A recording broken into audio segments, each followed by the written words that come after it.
What up, everybody? Welcome back to the Anime Version Podcast. Today we are discussing Attack on Titan Final Season Part 2.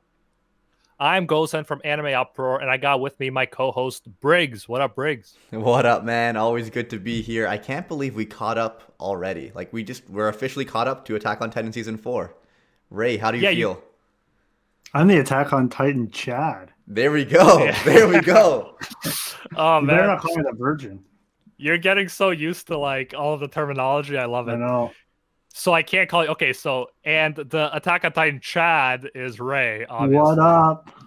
What up, Ray? And yeah, we've gone this far very quickly. If you compare Attack on Titan to something like, you know, One Piece or other long-running shonen, or like Dragon Ball even, it's ridiculous how quickly you could breeze through Attack on Titan, and we showed that here because there's no fillers, right? So we could just and there isn't that many chapters compared to like when people start getting into 1,000, like One Piece.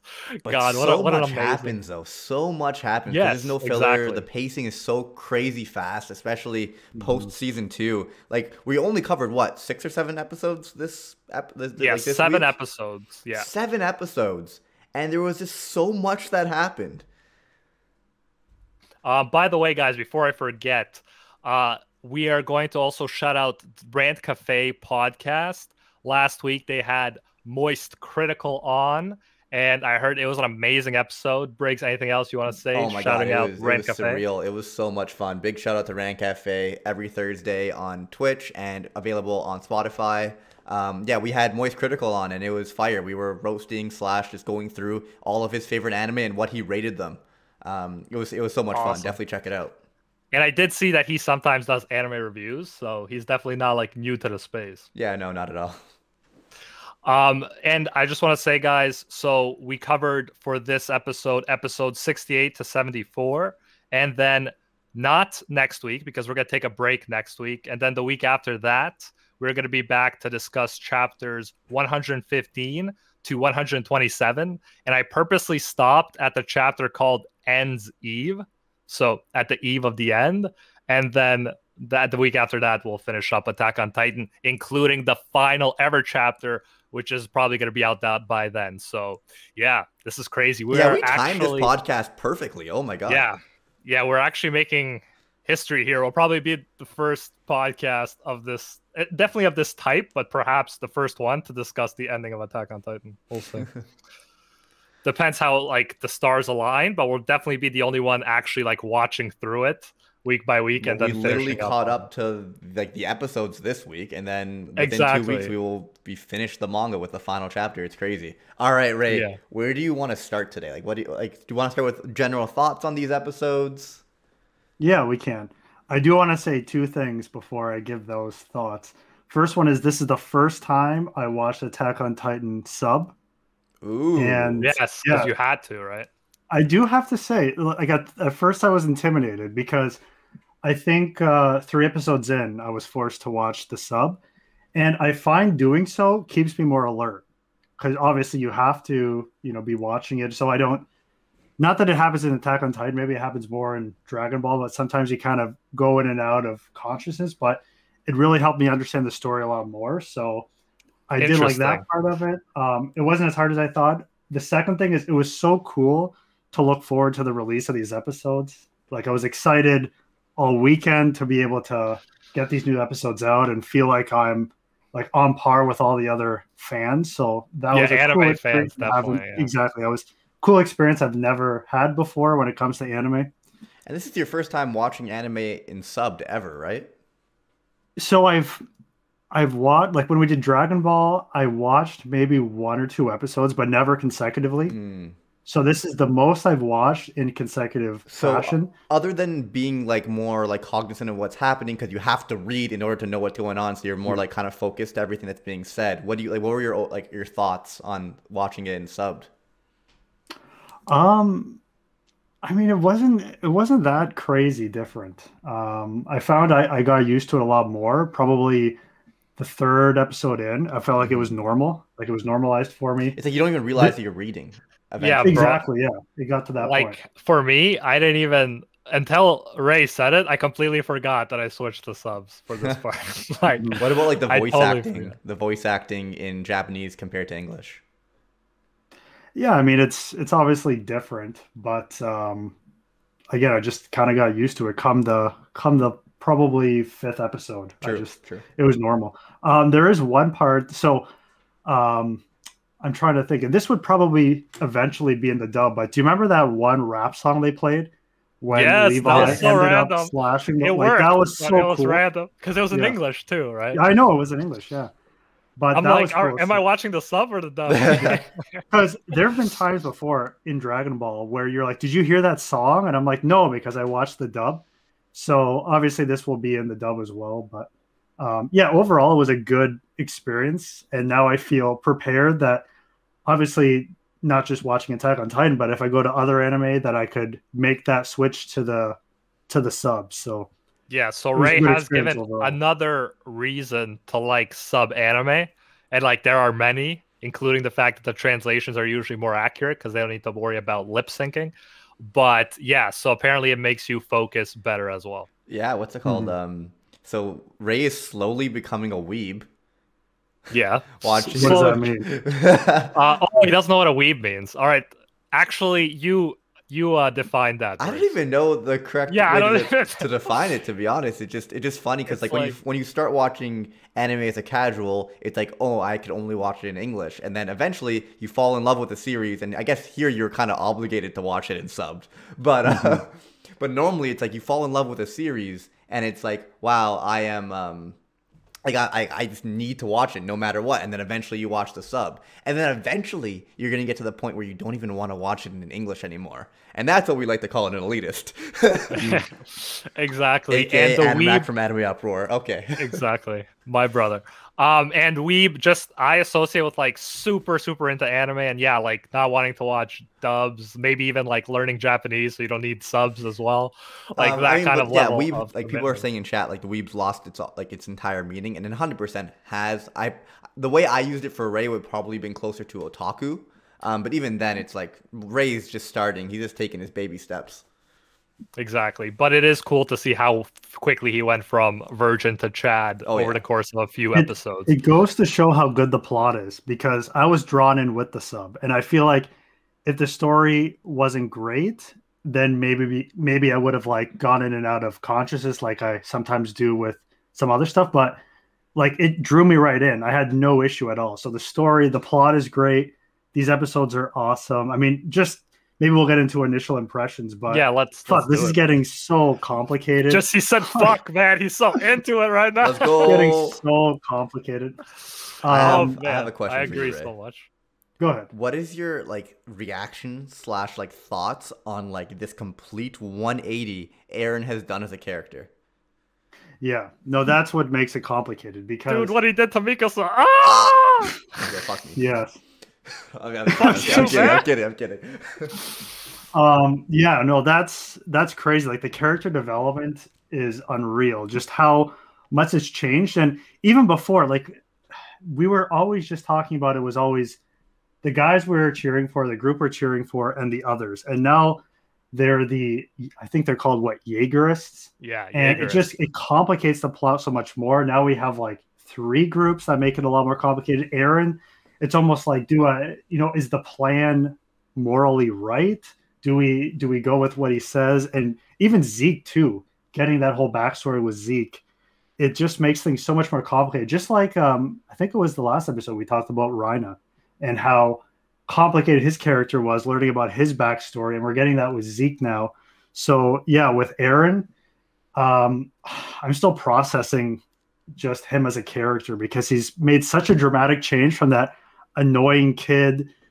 Now he is so different in terms of just his outer persona, but as well his plan and I guess are we someone we're rooting for? Are we someone that we are, we don't like anymore because of his plan with this kind of, That's what we're gonna want to do. I don't want to call it answer, euthanasia, bro. but whatever you would call it. No, I So, mean it is called euthanasia. Yeah, they yeah, use yeah, they use I guess that that's the thing. only way to put it. So, Euthanasia plan, yeah. yeah. And like the interesting thing there is at least appearance-wise, it looks like Eren has become the villain of Attack on Titan. Yeah. Like, that's the crazy thing, because not only always Marley viewed him as a villain, right? Because he's from the island. But now even his closest friends, Mikasa and Armin, like, there's a gap between them now. Now even they're conflicting, mainly because of Eren and like his horrible behavior. Yeah, take that in. But, the main characters that we've been following the entire time, Mikasa, Armin, Jean, and Connie, and all those guys that we watched, like them train with Eren and grow up with Eren and fight with Eren, and even Levi and Hanj. It's like Eren's kind of their enemy now. Their goals do not align. Especially Connie, man. Like, he just keeps saying, like, yo, we gotta kill Eren, man. It's like, yeah, bro, exactly. Connie, relax. You have no faith. That was even before like the Mikasa and Armin talk. But yeah, go ahead. Ray, what side are you on? It's interesting you said that. Like, I guess What it makes side am sense I on, though. yeah. Are you a Jaegerist? Are you? Well, Are you a I do Jaegerist? want to say as well, we talked about their goals don't align. So his goal technically hasn't changed that much. The means to it has changed. Because from the beginning, he's talking about, I want to get rid of the Titans, and that's the goal. The means, though, is very different from the means that it was before. So am I on his side? I mean, I don't think I could morally get behind what they're planning, but I understand the intent behind it. All right. No, yeah, let's go chronologically because we're getting a bit ahead of ourselves and there's so much to flesh out here. I just want to say, Sam, thank you so much for the donation. He says, Shadis, what a badass stand he took. And he did. And I gotta honestly say, like, that was when I looked at Flock, like, like as straight up a villain. Like, because Flock, I mean, you could kind of see he was just like really romanticizing Eren. But now he's like abusing his power and everything. But we'll get to that. Dude, the look on his face when they were at the restaurant. Dude, yes. Oh my god. That's such a meme. I was on the Attack on Titan Reddit and somebody's like, yo, I want this to be the face, the profile picture of the Attack on Titan Reddit. Because that face is just so hilarious. Go, Ray. Let's start from the beginning because we had the assassination and then take us through it. Yeah, so we had I think there was a lot of time skips here. So the first one I think was a 3-year time skip in the past. And we get the whole situation about Yelena going to the scouts and wanting to seemingly work with them. We get introduced. I think this is the first time we get introduced to Niccolo. Yeah, I also want to say, how crazy is it that, like, when Yelena just shot that dude. No, I was saying when Yelena shot that dude, but you might bring up another good point. But yeah, it was like, they're like, yo, we're not going to cooperate with you. Fuck that. Then out of nowhere, Yelena just shoots him. He's like, everybody drop your guns. Yeah. She's badass as fuck. Yeah. So, we get that backstory. I think the episode even starts with Armin talking to someone, and we don't actually know who it is until the very end of the episode, which we find out it's Annie in the crystal. Because I've been wondering, like, what's happening with Annie at this point? We haven't heard from her crystal since what was it? The end of season 1 or season 2? I can't remember.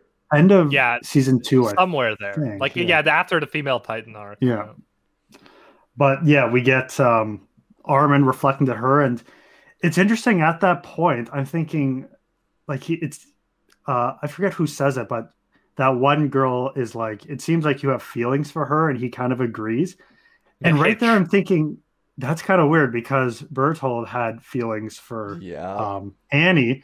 And I'm like, is there any way that, the whole idea of his personality infiltrating the way Armin, like, views the world? So I saw, is that a possibility that Armin's now taking on some of Bertold's traits? And even Eren, too, that got me to question, even before learning after the fact, the way Eren's changed so much, is it just due to all of these different Titans that he's inherited? Dude, that is such a good question and such an interesting thing, because Eren's whole statement was, we are in large part who we are because of our memories. Yeah. And because Armin now has access to Bertold's memories, now he's also become more like Bertold and less like Armin. Mm-hmm. So I'm thinking, like, bro, and you're saying that's why he's not free, but you have the most memories out of everybody. Yeah. Like, he has 3 Titan powers, man. So it's interesting that he'd say that about Armin. and yet say he himself is free. Also, goes in, what's it called? So when we go back to the original like founding Titan, the King Titan, or I don't remember the exact word. Man, I'm really blundering here. I'm wondering who you mean. So like, Fritz, how whenever the king Carl was Fritz? Inherited, their ideals would change, and they wouldn't want to say 145th king, yeah. the 145th The pacifist king. ideology. Yes. It's like clearly when you inherit someone's memories, they have a toll on you to the point with that, like if you inherit that person's memories, you won't even want to save. Like you have this pacifist mentality. Well, so clearly, I think that's the question, because for a long time the question was, is it the actual he's using some kind of powers to force them, or do they just see his memories and they're like, that makes sense, and so they adopt. I do think there's some type of power involved as well. It's like they become him.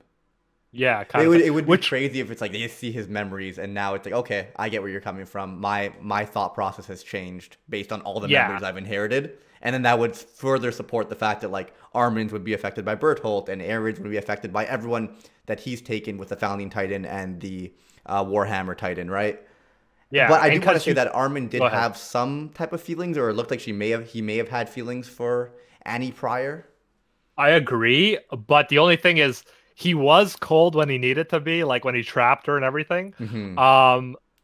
And then he is warming up much more now, but that could just be like him learning more about the Marleyans and like not viewing her as like that evil as he thought she might have been at first, kind of thing. So yeah, I agree. And I want to ship them together. I hope they end up together, but we'll see what happens. With Attack on Titan, like you probably shouldn't ship anybody. Yeah, because... no. Yeah. I do want to say as well that this kind of links to, I guess, Dragon Ball, because this is my only other anime I can reference. But it's funny because in the other podcast, we talk about how the show's called Dragon Ball, but it's not about finding Dragon Balls anymore. That quest is over. It's funny, though. They always incorporate it somehow, but you're right. In more creative ways, yeah. What I find interesting in this show is, especially at the beginning, when Levi basically says, we've killed all those Titans. I forget how many he mentions, but like a ton of Titans, those mindless Titans. And Yelena is super impressed. Like, wow, how could you do that? How do you have the skills there? The whole idea of killing Titans, killing mindless Titans, it's not even like a priority anymore. It's kind of lost its priority, similar to like the Dragon Balls and Dragon Ball. Now it's about this complicated focus on politics, on identity, like that whole idea of killing Titans. I mean, you get the Titan fights here and there, but it's now gone to the point where it's all about the like microcosm of the politics and who's on what side now. So that seems to have taken the focus. That's on the foreground rather than the whole situation about killing Titans. It's just interesting how the series so much more complicated once you involved other nations, right? And yet, still, Attack on Titan makes sense because now Zeke and seemingly Eren are attacking the Titans in another way, right? Trying to rid the world of them in that sense. Yeah, rid the world of Eldians, the people who could become Titans, right? Yeah, exactly. And the other thing, Ray, to keep in mind is in the Japanese, Attack on Titan and Attack Titan are spelled the exact same way. So Eren inherited the Attack Titan, right? So clearly, as long as he has the Attack Titan, which keeps moving forward, seeking freedom, then the title applies because it's actually the title of his Titan. That's so funny. I never even knew that. So like the crazy difference in translation. So technically, it should have just been Attack Titan, the series. Yeah, but the problem with that is that it encapsulates both into Japanese, I'm pretty sure. Oh. So it's like we're attacking on, it's an attack on Titans, but it also means it's like a double entendre type thing. Yeah, exactly. Yeah, it's cool to know. Yeah. So where else do we have to cover? All right. Here? So I'm looking at the first episode. It's so hard not to skip to like the last 3 episodes where everything went down. Because technically, we said this started with like them intercepting the ships, and then Yelena betraying her comrades and kind of siding with the Eldians type of thing, giving in, and that's how all the other ships weren't able to infiltrate. Right? They weren't able to get there because every time they got there, they would like have Eren or Armin attack them, and they would use the other ship in order to like communicate and stuff. Yeah, and then they would just keep getting ships in order to build their defenses because, Ray, as you probably picked up, the main thing now that they want to do is not rely on Titan powers. So like to get their technology on point to where they could defend against the rest of the world. Well, yeah, But as we saw in like the previous like wars that we saw the Marleyans do like a part of, like the Titans are eventually going to become obsolete as they get closer to exactly. like our world's level of military. Like Titans won't matter. I mean, it's almost like without the founder, I mean, it's almost there already. Hmm. We saw earlier on how anti-Titan artillery completely wrecked the armored Titan. Yep. And if they kept shooting, if they weren't as lucky, like it could have went really bad. So yeah, I feel that Aaron, now we kind of understand why he might have attacked at that point, because waiting any longer, they could drop a nuke on them anytime, Yeah, you it's know? so time sensitive, right? They're like I'd imagine in the past they would be able to like attack like a village or a city or something, and just like whatever the Titans that can transform, or the people that can transform in Titans, could just kind of walk there, kick down the walls. Zeke could like he could just turn people into Titans with his spinal fluid. But then you see in this later battle, they have to be so smart about it. They have to like use an aircraft over top and then drop people in that turn into Titans. You can see Yeah, and like how like they have to start using it in much smarter ways because they have this anti-Titan artillery that's crazy. exactly. And Zeke, they're so lucky to get Zeke, as we found out in these series of episodes, because the other one was a researcher and his Titan power was useless. So you can't Yeah. even use it in battle. And then all of a sudden they go from that to Zeke being able to not only use the insane throwing power, which is like a machine gun on epic scale of the Beast Titan, but also he has all of those other unique powers like controlling people and that turns using his fluid and stuff like that. So Zeke was their jackpot. Like Yeah, they which just can't made even me count think on it's that like, you know, happening like that again. very traditional trading they were making the Warriors go through. They should just all have to Yeah, play like yeah, baseball. yeah. Like the real challenge should be like, here's a bunch of rocks and baseballs. Let's work on like your throws. That should have been the deciding factor. Yeah, I mean, it's interesting, and it's so funny how, like, we'll get to it, but Zeke's backstory, I think, is really good, because although I can never agree with his end result, like, ever, I think it's pretty dark and pessimistic. I do think that his upbringing goes a long way into showing how he became the person he became. But we can get to that when we get to the backstory part. Yeah, I agree with you there. One other thing, maybe I just wanted to mention, just wrapping up, I think the first episode or two, maybe before we get to Hizuro, is Sasha making that appearance when she eats all the food. It's hilarious. And something noteworthy just in that situation was Nicolo makes the food. He's Marleyan. We find out that he has, feelings for Sasha. And that's a common like topic that runs through a lot of these episodes is the idea of people from different sides of the political party being able to empathize or have feelings for the other person, and being in that situation of feeling unsure about what to do, because Nicolo, it seems like, likes Sasha, but at the same time he's not supposed to like her because she's an Eldian, he's a Marleyan. Later on we get it with Gabby as well, It's with Romeo and Kaya. Juliet, Yeah, man. and probably taught his entire Niccolo was probably taught his entire life that the people within the walls are devils, right? Yes. So it makes things so much more complicated because you just want to appreciate the other person's common humanity, but you can't, or it just makes life so much harder because you're taught not to. And that's what I actually respect about Falco, is that it seems like he could see past the ideology, unlike Gabby. Yeah, exactly. He has like he from the beginning was more sensitive to it, less brainwashed. And as the story went on, he heard Aaron's story about how they attacked them first, and then he sees the humanity in every side. Mhm. And like we didn't discuss this, but when Gabby didn't want to take off her armband, which Falco told her to, like, because they're gonna get caught right after they escape from prison, she literally thought that she'd be the same as the Island Devils if she took off her armband. So that's the level of her brainwashing.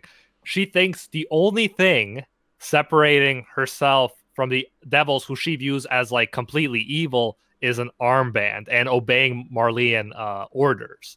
So it shows that everything she's saying, how much she hates the other island devils, she actually thinks she's like the same thing. So she has a very fucked up Dude, she has so psychology. much more hatred in her, and she is so much more brainwashed than Eren, and it blows my mind. There's so many similarities, but she's even more far gone. At But least in the that's the beginning. interesting, yeah, and that's the interesting thing because we start to see that kind of fade away as this arc goes on.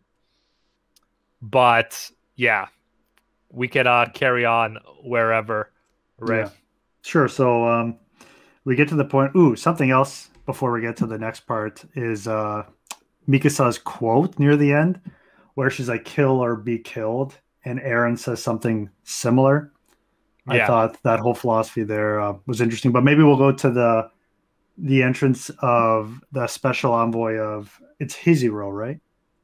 Yeah, Hizuru, I think it Hizuru. is. And it's pretty much like the way I view it is the Japan of that world Mm-hmm. because they have Japanese names and there seems to be a lot of parallels there. Yeah.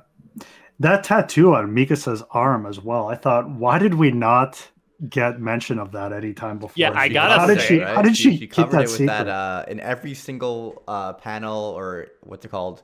Like time she was on screen, she always had a band around it, right? Yeah. Yeah, I gotta say that seemed random as fuck the first time I saw it. Yeah. Like Yeah. I'm like, what the fuck?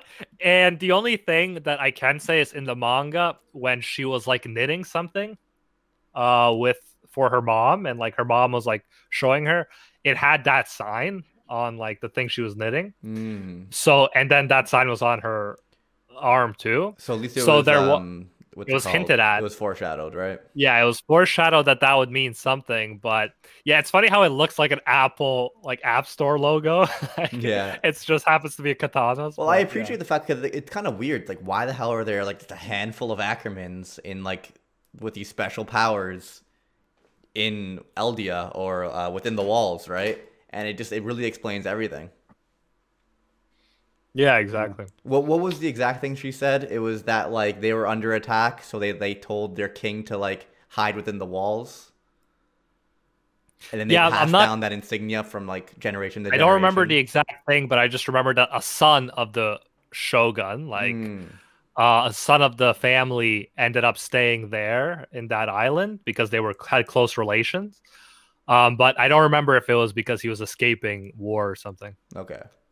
I'm That's the pretty only sure thing I'm not it sure. was some type of thing just to keep the generations going on or keep their blood going. Yeah, and like definitely they were passed down. Each generation passed down that tattoo to the next. Also, Mikasa is an Ackerman and Oriental. Ackermans are not necessarily Oriental. Exactly. Mhm. So Ackermans are like have those German names usually, and then you have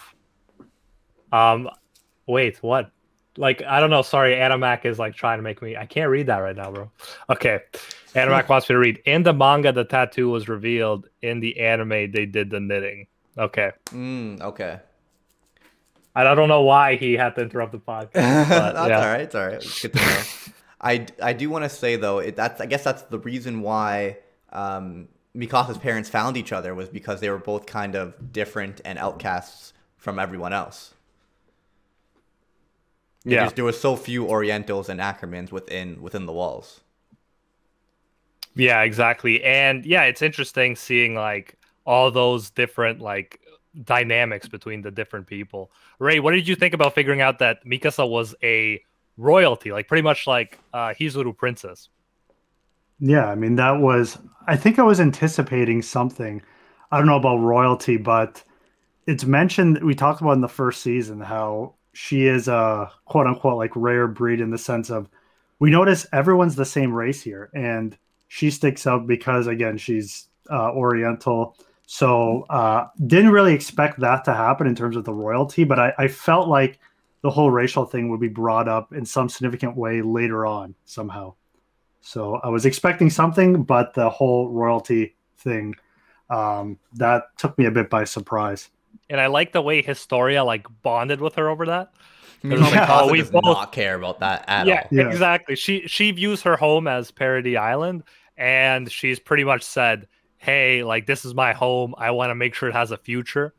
So I thought in that way, she's very similar to like initial Aaron. Obviously now he agreed here to Zeke with his plan, but initially Aaron was also like trying to take care of those people on the island, right? Mm-hmm.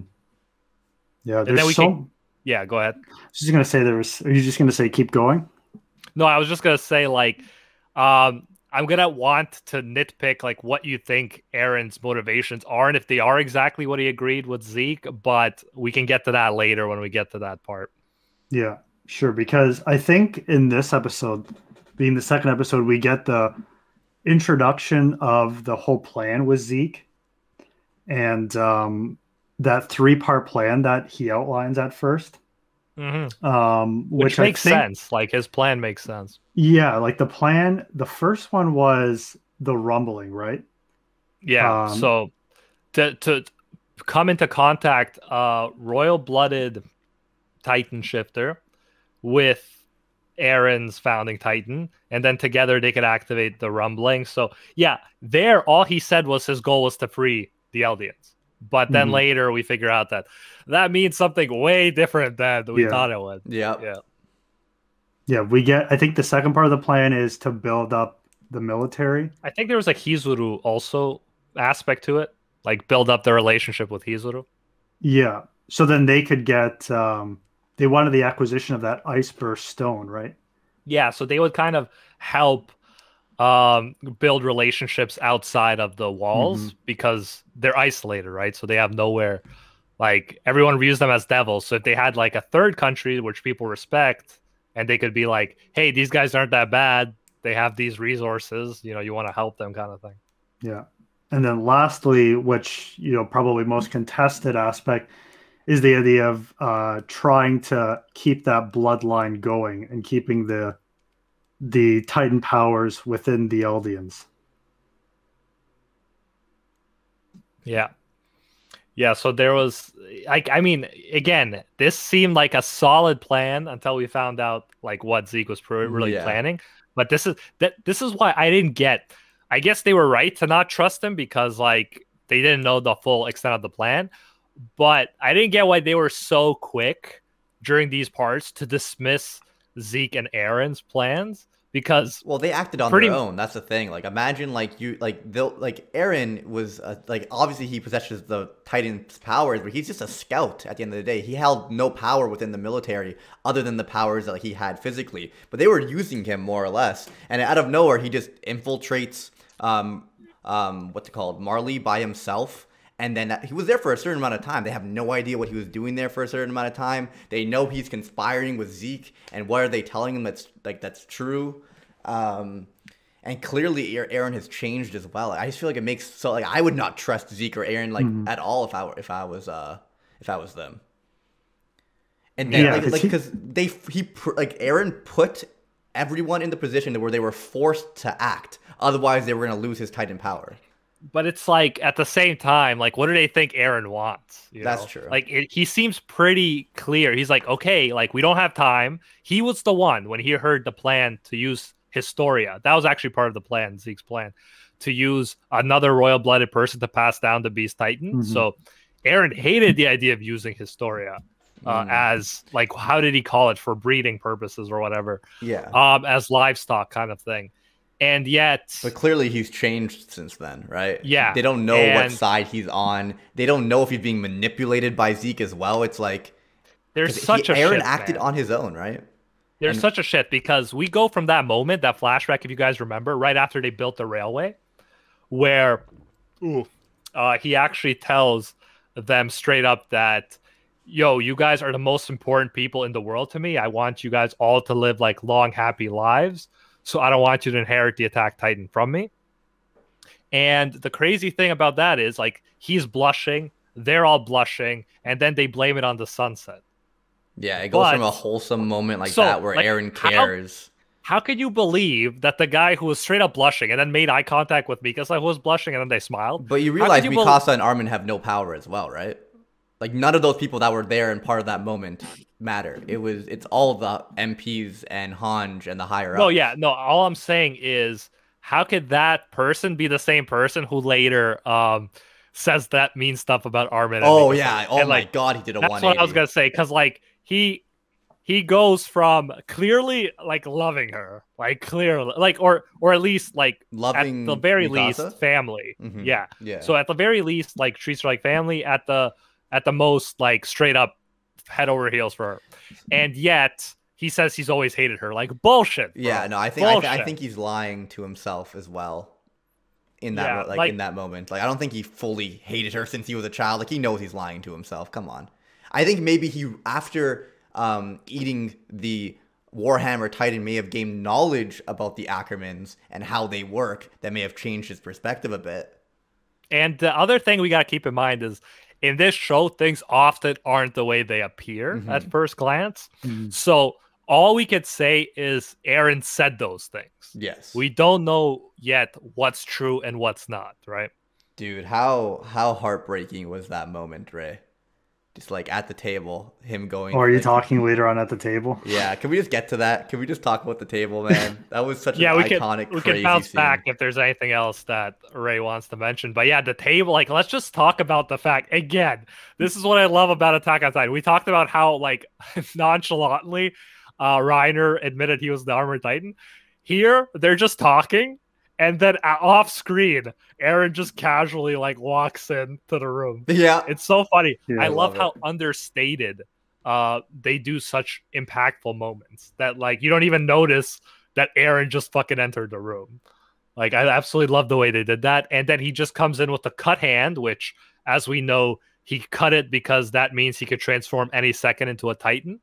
Otherwise, he wouldn't be able to. And so he has control because he can quickly turn to a Titan and kill them if they don't listen to his orders. But yeah, although he's clearly acting like a dick, he looks so badass at this whole moment right here.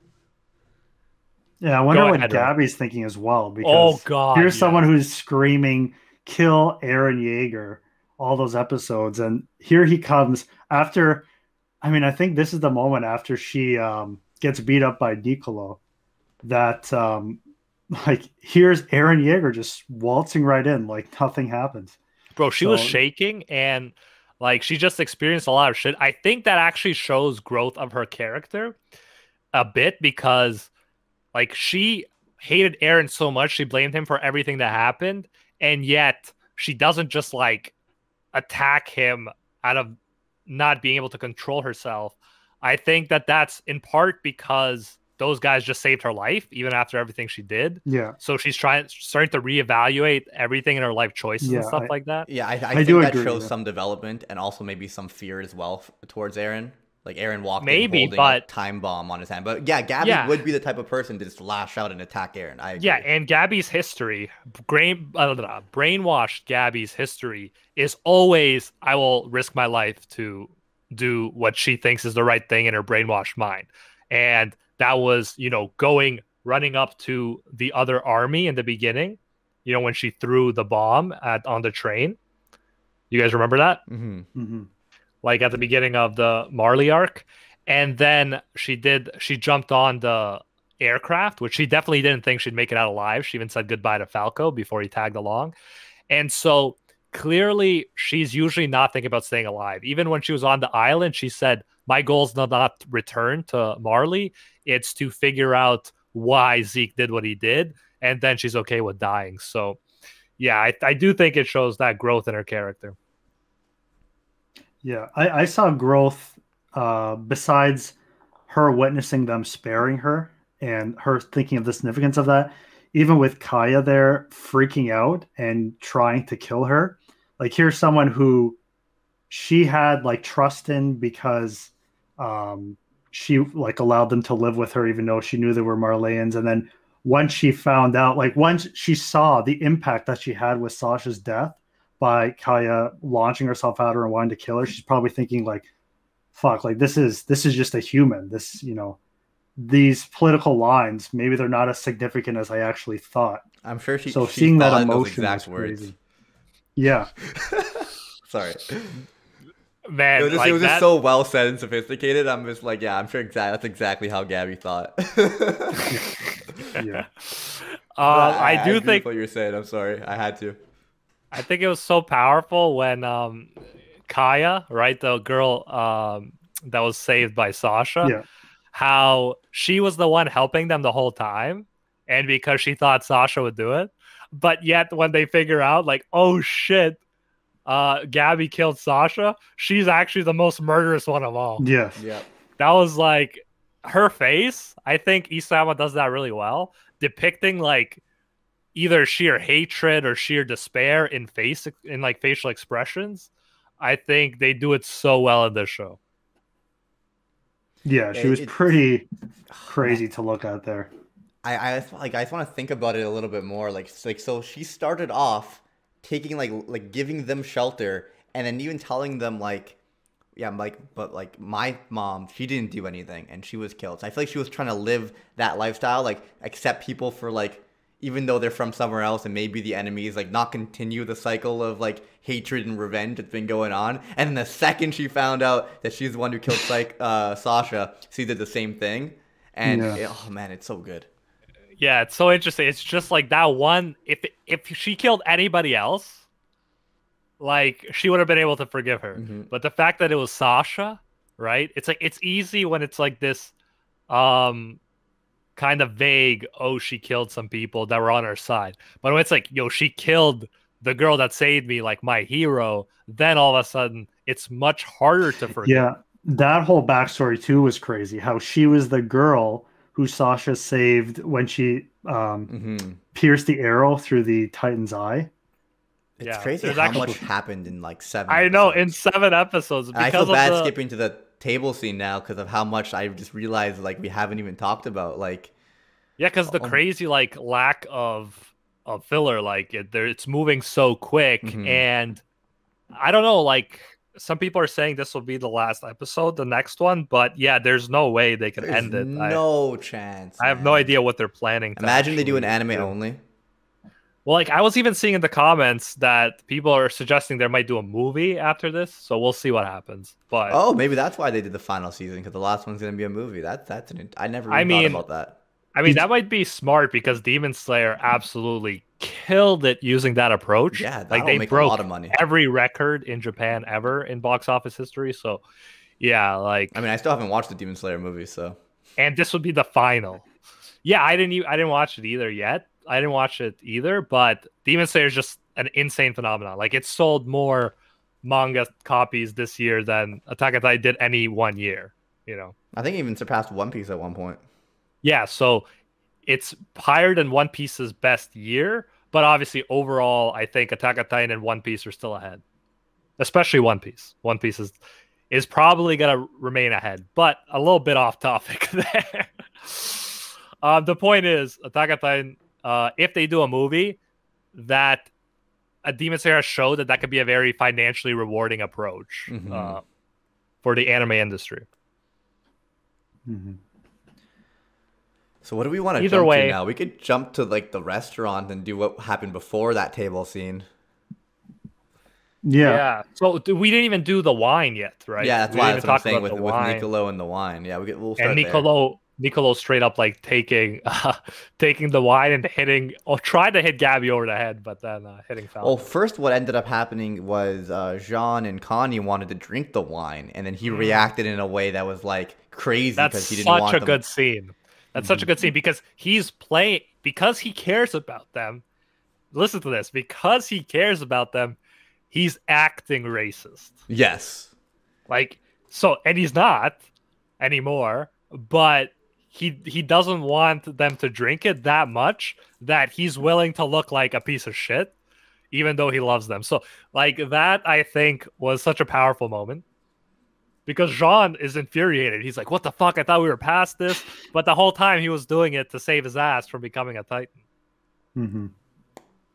But yeah, Ray, give us your thoughts, your run through. So yeah, that moment was intense. There's another moment as well, which we probably alluded to it, but I'm just thinking specifically that just probably one of my favorite moments in the entire sequence of episodes where they give the knife to Sasha's father, and there's like it's like a pin drop, like you don't know what's going to happen next, and he ends up going towards Sasha as if he's actually going to kill her. Like that was also when it comes to the kitchen moment. Gabby, sorry, Sasha.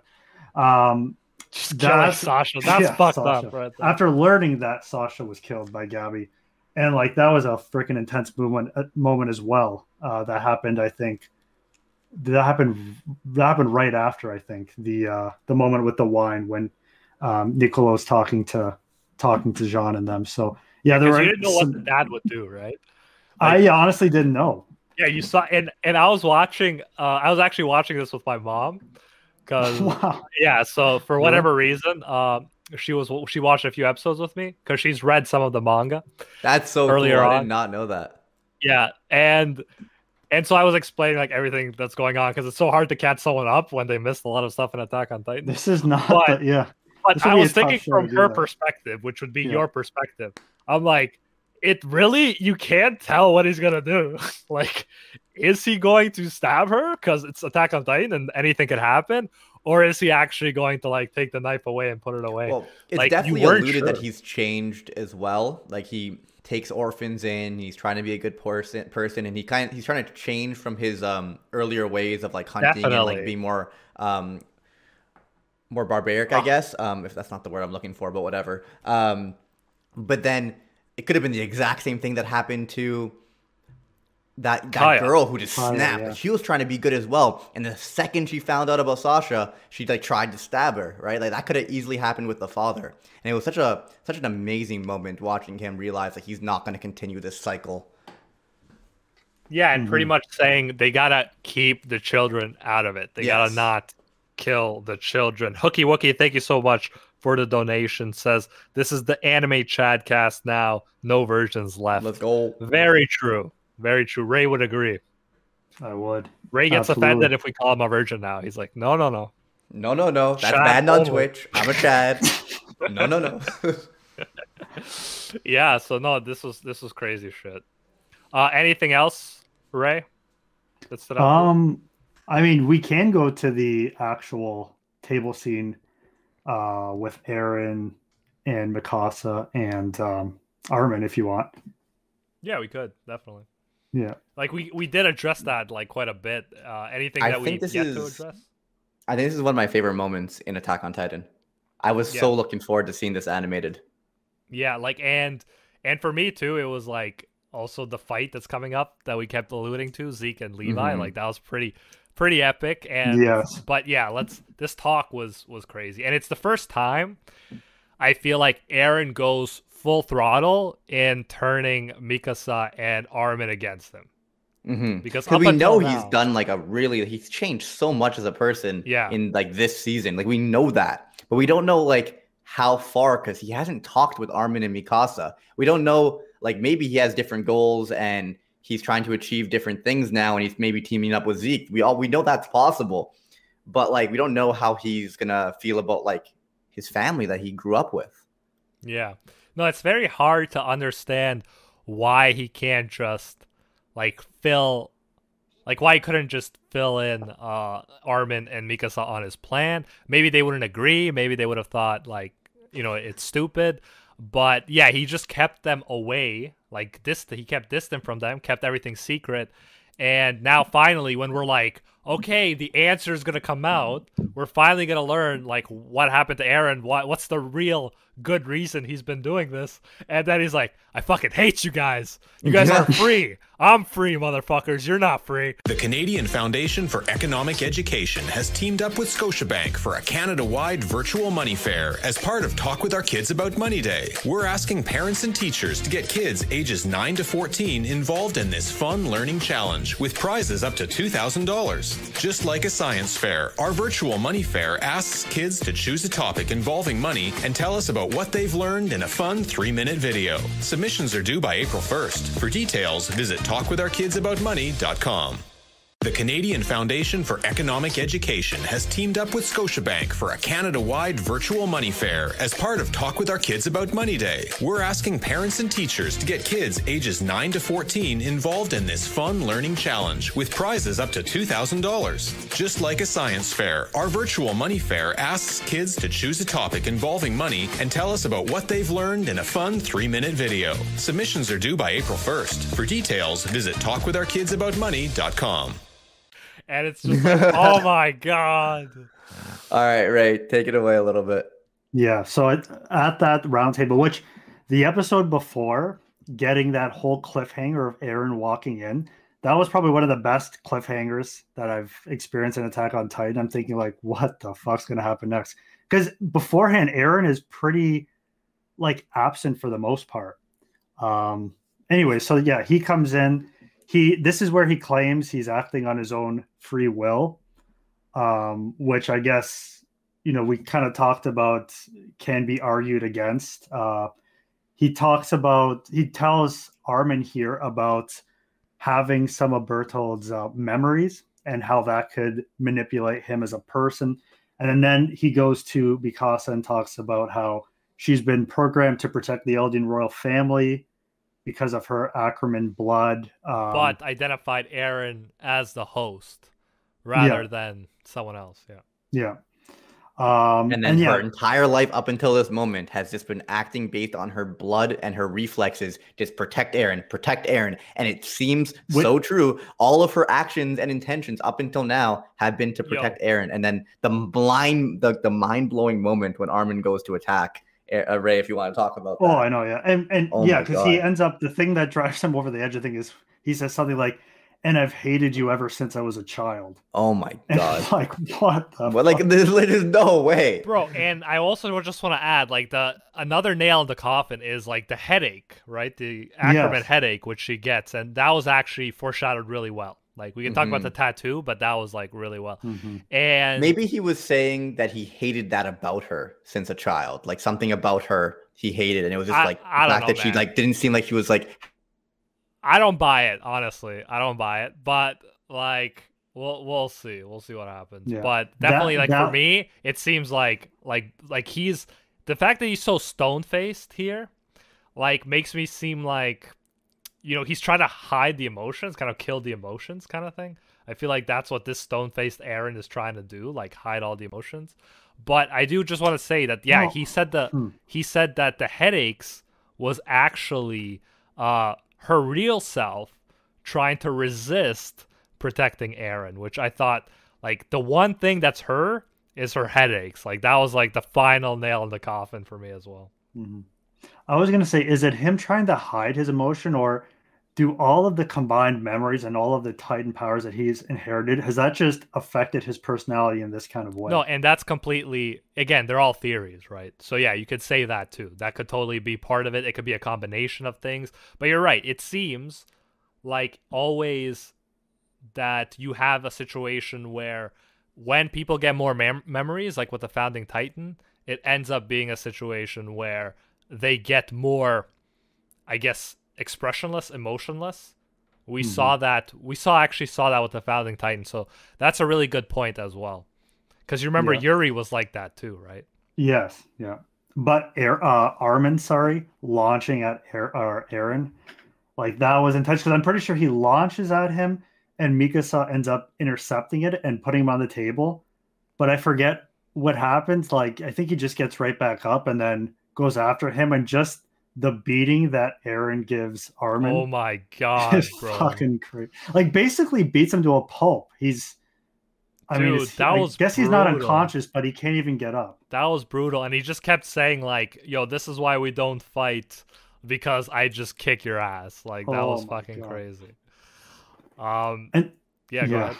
No, it's just, there's so many things that are, like, him being the Colossal Titan 2, getting beat up, and thinking back when he was a kid and he used to get beat up by other people, and just how he's just taking that beating from Aaron there is just crazy. Like, it's almost like it signifies more than just a literal beating. It's almost like that relationship is just getting destroyed. Like, there's a separation there. So and And yeah, I think he's, again, we don't know why, but that doesn't seem like something the founding Titan would have done, right? Like, you No. don't see Yuri like beating the shit out of his old friend, right? Like, you know Yuri, who I mean, Kenny Ackerman's best friend. Mm-hmm. Yeah, like you don't see him, who was supposed to be like the super wise dude, like actually doing that, because he was part of that was that pacifist ideology. But it also seems like even with all those memories, they take a different approach rather than Aaron's more harsh approach. Yeah. By the So, yeah, way, that guys, whole- just anybody listening, Briggs did disconnect, so that's why he hasn't been sharing his thoughts on this part. But yeah, go ahead, Ray. I was just gonna say, there's that part. I guess we haven't talked too much about Zeke and Levi, how he's been under close watch. I love Levi as well throughout all these episodes, just taking jabs at Yo, Briggs Zeke. is back. What up, Briggs? Sorry, guys. No worries. Yeah, I wanted to, we just kept going. I assume that's okay. Yeah, of course. Well, I know we're on a time sensitive. We're time Yeah, sensitive here, so we had to keep going. I'm live again. Let's just keep on going. Where are we at? Well, I was just mentioning, talking about Zeke and Levi, and just how Levi this whole time. I mean, Zeke's been under close watch, and obviously, we find out that Aaron is trying to find Zeke. I guess we totally forgot. I think this was your gift there. That epic moment as well with Aaron meeting the other Jaegerists. And Yes, he's like ripped. He has no shirt on. The hair's tied back. He has the coat flying in the wind. And it's a pretty like epic scene. Dude, they all they had to do to turn Aaron into a badass is make him a little bit taller, give him a messy man bun, and give him some abs. And of course, since he has the abs, he has to wear a little jacket with no shirt underneath, like a complete badass. Low key, he looks a little bit like a fuckboy, but you know, it's definitely badass to see. No, it's very badass, and his brother Zeke is right that he looks a bit more like Grisha now than he did when he was younger. Mm-hmm. Let's also if you see younger Grisha, it looks like Aaron when he's younger as well. Yeah, exactly. Let's jump now to the Zeke backstory and then the Zeke and Levi fight, just because Ray, you do need to go soon, so let's move on. Sounds good. I just want to say to everyone that's watching on Twitch, if you want to watch the full vision and everything that you missed while my internet went out, it'll be available on Spotify tonight, right, Gozen? Yes, that was a really good, like, also to get people to actually check out the Spotify and iTunes. I feel bad because we were talking about such an emotional scene. No, with, it's all good. With Mikasa, Armin, and Aaron. It happens. Okay, but yeah, take it away, Ray. Yeah. So yeah, we can go to the child one. I think the fight is before the flashback to the childhood, right? The fight? No, yes. Yeah, the fight itself. Yeah, so we can talk about the fight itself. Yeah. Yeah, maybe we'll talk about the fight first, because that was one of my favorite moments in Attack on Titans. How basically we find out that because of so many good moments. Yeah. Well, I love Levi going in there and that rap song that plays when he ends up. We find out that all of those different scout members have they have the wine, right? Yes. And so we find out that they're turning into Titans. Zeke ends up being able to control them, obviously, to go after Levi. And there's this moment where Levi's in the air and the different like mindless Titans are around him, and they're all people that he knows, and he has to make this decision. Like, fuck, what do I do now? These are all the people I know. Feel like he knows what he's gonna do. I guess he knows what he's got to do, but he's like, oh fuck again. This had to happen. Fuck. Well, he hesitated for a moment, right? Like, no, he did, but it's like, there's no other way. You can't do anything else. You see the tiredness in Levi's eyes, and it's because of moments like this where, like, after everything, he just keeps losing people. He keeps needing, like, he needs to kill them himself and shit like that. It's even worse than losing them to someone else. Like, he literally has to kill them himself, right? But like, let's just talk about like Zeke's planning here. So, we got to talk about. Even one of the commanders had that like line about the best way to lie is to hide it within truth. Exactly. And that's literally what Zeke did. Like, I don't know however many episodes later. so good. Yeah, and You guys that wanna was talk about, so like, the line? brilliant. That was like an Attack on Titan. That was like a Death Note thing, where it's like you yeah. change one rule but you leave the rest the same. Like he Mhm. explained his powers to a T, except the part where he says people paralyze as soon as they consume it, and because of that, no one knew what the fuck was going on until it was too late. And then he turned, like, his strategy was insane. He turned everybody there, 30 Survey Corps soldiers, into his own Titan puppets. According to Levi, they weren't like normal Titans, implying they were like even faster and shit like that than normal Titans would be because they were being controlled by Zeke.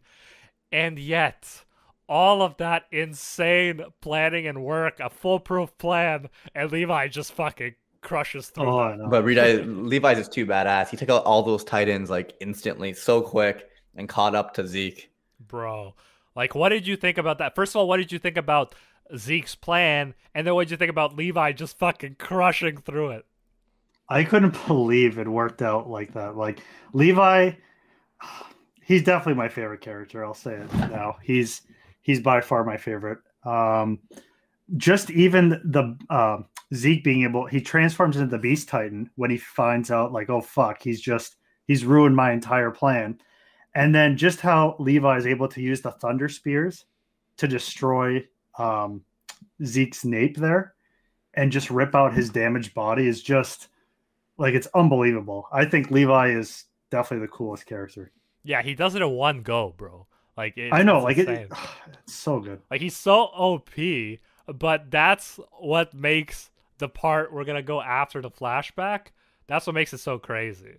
Because this is so random. But did you guys see the way the someone just brought it up in chat? I think it's so funny, and I wonder if they do it specifically for the memes because they know memes create more popularity. Like making that Titan run so dumb. Yeah, like look at the way he was running. I look like the floss kind of thing. I'm like desensitized to it now because like there's just so many of those kinds of Titans. But I do agree that Isayama definitely likes to play with the meme culture. He adds in characters who look like characters from media that you'd recognize from other things like Game of Thrones and stuff like that. And then he does like funny things like that whole Zeke saying to Peak, "You're right, Peak, exactly right. I expected nothing less from Peak." It's like people make that into a meme. It's this series for some reason, even though it's like the darkest shit, has so many memes. Potato Girl, right? Oh yeah. Man, I keep on derailing us. I apologize. I couldn't not mention the way that guy was running. It's part of Attack on Titan, yeah. There we go. That was something I did notice, like that whole dark scene, and then here's this one Titan. It looks like it was literally doing the floss, but also running at the same time. And I'm like, what a fucking ridiculous movement that is. It literally made me laugh in a moment. That's so crazy. Yes, that was. Oh yeah, it is funny how they can combine goofiness with like, yo, you're gonna die, bro. But are we ready to now go to the flashback before we covered the crazy end of that episode? Which, wow, Zeke was in rough shape before that flashback. Oh yeah. Like I don't think I've seen someone in that much of. We've seen limbs being lost, but basically his whole face, like the bottom of his face, was destroyed. Yeah, and the idea is if you like cut off the arms and legs, they can't transform because they need to recover first. Mm-hmm. Yeah. Anyways, yeah, we could get into the flashback. So we find out more about Zeke's relationship with his parents. And it's interesting because like I feel bad for him after this whole thing. And it's so, I never thought I would say that I would feel bad for Zeke, but just learning about how his parents didn't really give him the time of day, cared more about, getting him into that military corps and basically indoctrinating him. You see them reading the Marleyan history books to him, and like him struggling, even being in that the training, and he can't, like, there's one scene where he's running and he can't keep up with the others, and his parents just leave in embarrassment. And they're like yelling at each other in the other room. It hurts looking at their facial expressions. Like looking at Grisha's disappointment and then Zeke's reaction to it. It hurts so much. Like, his world is like devastated. Mm-hmm. And who would have thought Marley's strongest warrior would have started out as being the weakest of the weak in regards to the training program. That's such an anime thing to do. Yeah. I mean, it makes no sense, but it's an anime thing to do. Yeah. Because it's like, wow, bro, you weren't even like average. You were like way more. I don't understand why they would count him out so young if he wasn't going to have to take it until, I don't know, he was much older. It's like, that's like drafting a player into the NHL when he's like 9. No, exactly. And it's like, you know, they just didn't feel the fight in him. You know how Grisha had that drive, Aaron had that drive. It's fun seeing how Zeke just like has no drive. He's like, I just want to like play catch, and like I don't even care if we live in this kind of situation if I can just like have happy memories within it. And that's a philosophy that he shares with Tom, and it clashes with his father's philosophy and eventually Aaron's as well. Yeah, and that's why I felt bad for him, because here was this innocent kid who he got all the projections of fear and hate that his parents had brought onto him. And just because, basically the reason I think they wanted him so early, they wanted the problem solved with the Marlians. So it was just sad to see at such a young age, him continually being indoctrinated, feeling like he was never good enough. Like, again, there's that moment where he's looking in when he gets home late from playing catch, and he sees like his parents just fighting and talking about how like we have to get him to be able to pass this. If not, like all hope is destroyed, and that pressure that's on him. It was just sad to see him as a kid going through that. And then obviously going back, because I think we've only had one other flashback of Zeke when he ends up just pointing to his parents and calling them out, saying how they were the spies. Or not the spies, but they were part of the revolution. Yeah, the Eldian restorationists. Yeah. The restoration. And at this stage, like getting more context, you learn, I guess that was the right thing to do. Or at least at the time. So yeah, getting that everybody backstory would have died. Everyone would have died. Yeah, because like, I mean, some people might have called out Zeke for like before. I don't know if they would, like he was a kid, but called out Zeke for like betraying his parents. But from this perspective, you completely understand it. They were going to die anyways, all of them, including the grandparents. And by ratting them out sort of thing, like he actually saved himself and his grandparents, and then he could do more quote-unquote good in his opinion. And then also he didn't want to do it. He was planning to die, but Tom convinced him to do it, who was actually more of a father figure than Grisha was. And he even actually referred to him as father at one point. So, yeah, it's like, you can't blame him. I can't blame Zeke for what UB makes a great point in chat. Like, he kind of handled it perfectly from my perspective. Like, first, he overheard the fact that they were going to be caught, went to them and, like, kind of warned them, like, you need to stop before you get caught. And then they snapped at him and was like, we're fighting, we're willing to risk our lives for this, for our freedom, blah, blah, blah. And then he literally was willing to accept the fact that he was going to die with them. And he told, I guess he was just kind of saying goodbye to his mentor who had the Beast Titan before. And then that's when they came up with the strategy to save him and his grandparents, because it was all going to happen anyway. He did way more than should be expected of a kid to do. I 100% agree. Yeah. Any other standout moments? Someone asked in chat, why was he given the Beast Titan? So he gets it later, and because he's good at baseball, bro. Okay, go ahead. I mean, no, I don't know the exact reasoning. Obviously, he proved himself later and got way better grades and better physical stuff. But you got to keep in mind, the Beast Titan, they couldn't know it was going to be OP when he got it, right? So it wasn't like giving him the most important power. Yeah. Because the last guy who had it literally couldn't even battle in a war. That's how useless it was. I think it had to have been a combination of him improving over time, but also like the mentor probably like suggested him. Yeah, exactly. Probably Tom suggested him. Yeah. He probably suggested him since he's been like kind of low-key training him at baseball. Yeah. And doesn't really have a relationship with anyone else at this point? He talks about how not a close one. Exactly. Yeah. This was his most important relationship in his life. Like he sees his grandparents sometimes, but this was like deeper than that. And as people mentioned in the comments, it brings everything, the baseball stuff, like it makes sense finally. why Yeah. he's always been obsessed with baseball. Like even when he was killing people with boulders, he was like saying like, "Oh, going for a perfect game," like and it's like finally you understand what his obsession with baseball comes down to. Yeah, and like as a kid, he just like the baseball was kind of like a little bit of an escape, right? It was the one normal thing that made him a kid as well.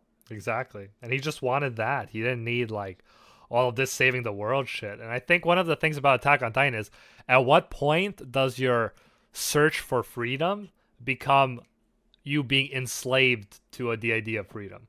Mm-hmm. Because you could say easily that Grisha was a slave. Like he couldn't think logically. He couldn't see the situation for what it is. He was just so blinded by his ideology that it ended up fucking him over. Mm-hmm. But I do want to say one of the most like crazy backstories of all is Tom's. Right? You want to take us through Tom's backstory, Ray? Do you remember it? Yeah, sure. So by Tom, do you mean the Kyver, whatever Yeah. his last Yeah, I name think is? it's like I used to say Xavier because they kind of spell it with an X, but it's like K. It's a KS Aver. Yeah. I don't know if it's a silent. Yeah, whatever. But yeah, he's technically, is he a researcher for Titans, right? Yeah, Titan researcher. That would be, yeah, that would be. And then he's got the Beast Titan as well. So what particularly about him did you? Bro, the backstory, like, so it's tragic as fuck. So he lied about his identity, which happened before. Like the owl got away with it, right? But this dude didn't, and he wasn't wearing his armband, right? And he found a Marleyan woman, and he had a kid with her. So they were like, this happy family. And she found out he was Eldian, and she not only killed herself, but slit their child's throat. Yes. And at that point, he wished it would have been better not to be born into this world, this cruel world, than to experience that. And then that's why he brainwashing did they do? Like, it's so crazy to even imagine. I know. First we saw Reiner's dad, and we thought that was bad. This is way worse. Oh yeah, way worse. Holy shit. That stuck with me. Like that'll always. It seems almost hard to believe that like how. Yeah, it's like, and Aaron said when he was talking to Reiner, actually, before they exploded above the stadium, that, it's about ignorance. Like, people are ignorant, and they don't know the other side. And I think that's one of the cool things about inheriting memories of, like, let's say the other side. You start to actually understand where other people are coming from. They're just as human as you. But it's just so difficult to bridge that gap because people keep entering that cycle of hatred and the cycle of revenge. But I'm very curious to like understand what the Warhammer's goal was, or like those people. I want to look into that again because I just want to think about what Aaron inherited and like all the memories that he inherited from the Warhammer and their ideologies, because they were like the royal family of like Eldians that had power in Marley. It was that was an interesting story. Yeah, I mean, from what we gather, if we could believe Willie, they just sort of in behind the scenes they kind of were the leaders, but they just let Marley do whatever they wanted, and they lived in luxury until Willie decided to die for his cause. So yeah, that's kind of the situation. So from what I gathered, they kind of just enjoyed the good life while the other Eldians suffered, which is kind of messed up. Mm-hmm. Yeah. And they did it because they were supposed to be the family that helped defeat Karl Fritz. And then we find out that they were actually just working for Karl Fritz. They were working with them, yeah. It was all Karl Fritz's idea. So that was hilarious too. So anything else before we move on to that final moment? Where I think Ray's out of time, so we should move on to the final moment. Yeah, Zeke, straight up. There is one like right before that final moment. It's just so weird to see Zeke and Aaron together there, where we get again like the flashback, but it's several months later after the plan was enacted, and they're looking at each other. They're talking. They're like, "I'd shake your hand, but I don't know what would actually happen due to our just different the world powers." explodes. So it's just good to meet you. after just thinking that they're on opposite sides of the spectrum, to see them looking at each other and having that conversation and agreeing on this is just so weird to see as someone watching.